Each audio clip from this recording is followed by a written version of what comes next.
반갑습니다. 오늘부터 시편을 묵상하게 됩니다. 오늘 시편 24편의 시인은 하나님의 왕 되심을 또 구원을 찬송합니다. 땅에 있는 모든 것들이 주님의 것이라고 선언합니다. 곧 하나님의 통치를 말씀합니다. 왕이신 하나님이십니다. 2절에서 그 이유를 설명합니다. 우리말 번역에는 없지만 2절은 왜냐하면을 넣어서 읽어야 하겠습니다. 땅과 그 안에 가득 찬 것이 모두 다 주님의 것, 온 누리와 거기에 살고 있는 그 모든 것도 주의 것이다. 왜냐하면 분명히 주께서 기초를 바다의 밑에 놓으셨고 강바닥에 단단히 세우셨기 때문입니다.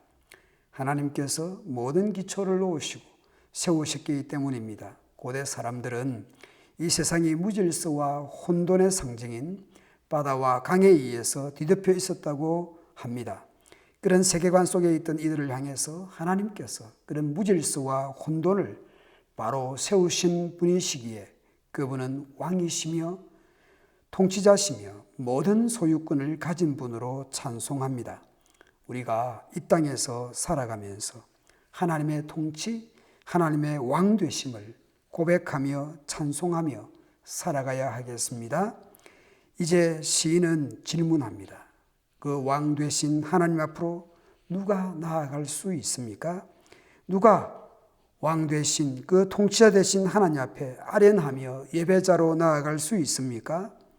누가 주의 산에 오를 수 있으며 누가 그 거룩한 곳에 들어설 수 있느냐?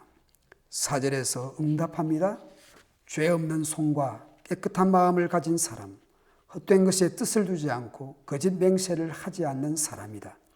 하나님 앞에 나아갈 수 있는 사람은 죄 없는 손과 깨끗한 마음을 가진 사람, 헛된 것에 뜻을 두지 않고 거짓 맹세를 하지 않는 사람입니다.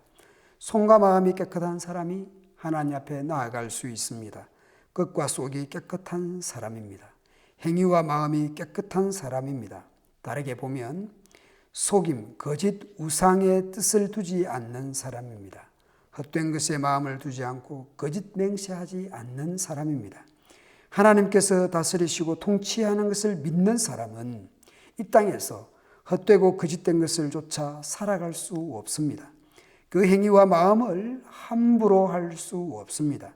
깨끗하게 정직하게 바르게 살아가게 됩니다. 이 세상이 옳고 바르고 정직하기 때문이 아닙니다. 세상은 헛될 수 있고요. 세상은 거짓될 수 있습니다만은 그럼에도 불구하고 하나님의 다스리심, 하나님의 통치를 믿기 때문에 행위와 마음을 바르게 하는 것입니다.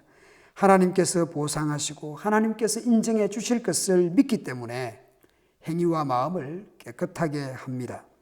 그런 사람은 주께서 주시는 복을 받고 그를 구원하신 하나님께로부터 의로움을 인정받을 사람이다. 결국 복을 받고 의로움을 인정받게 될 것입니다. 이 땅에서는 모순과 갈등과 힘든 것이 있습니다. 그러나 하나님의 통치가 또한 분명하게 있습니다. 그래서 행위와 마음이 깨끗한 사람이 하나님 앞에 나아갈 수 있고 그런 사람은 하나님의 복과 하나님의 의롭다함을 또 인정을 받게 됩니다.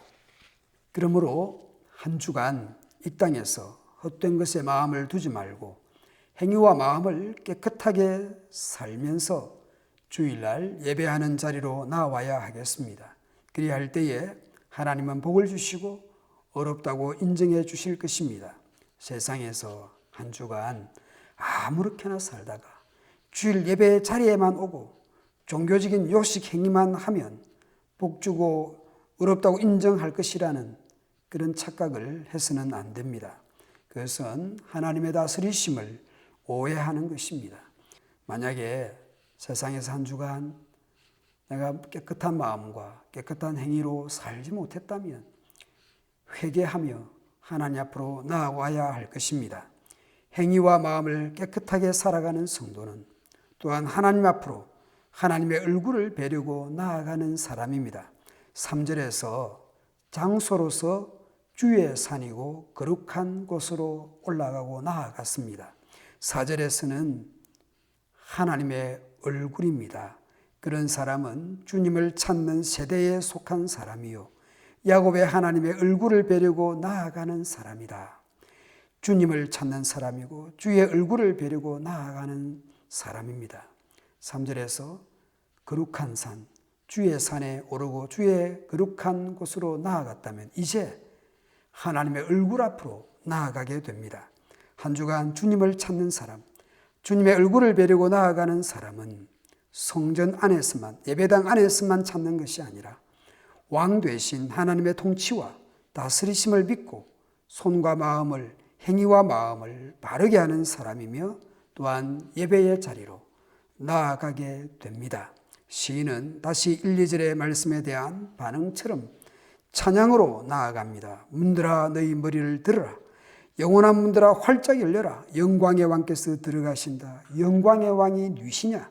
힘이 세고 용맹하신 주님이시다. 전쟁의 용사이신 주님이시다. 문들아 너희 머리를 들어라. 영원한 문들아 활짝 열려라. 영광의 왕께서 들어가신다. 영광의 왕이 누구시냐? 만군의 주님 그분이야말로 영광의 왕이시다. 영광의 왕이라는 표현이 반복됩니다. 그분은 힘이 세고 용맹하고 전쟁의 용사이십니다. 그래서 이 그림이 다윗이 법궤를 예루살렘으로 옮겨올 때를 상상할 수도 있습니다. 또한 전쟁의 승리 후에 법궤가 성전으로 들어오는 장면을 상상할 수도 있습니다. 여하튼 1, 2절에 그 왕 되신 하나님의 영광을 찬송합니다. 오늘 하루도 여러 가지 일들로 힘들고 지칠지라도 왕이신 하나님의 영광을 찬송하며 살아갑시다. 하나님의 통치와 다스리심을 믿는 자로서 헛된 것에 마음을 두지 말고 거짓을 멀리하고 행위와 마음을 깨끗하게 하며 살아갑시다. 이 어려운 시대에 하나님의 영광을 사모하며 하나님의 다스리심을 기대하며 하나님의 얼굴 뵙기를 사모하며 살아가도록 합시다.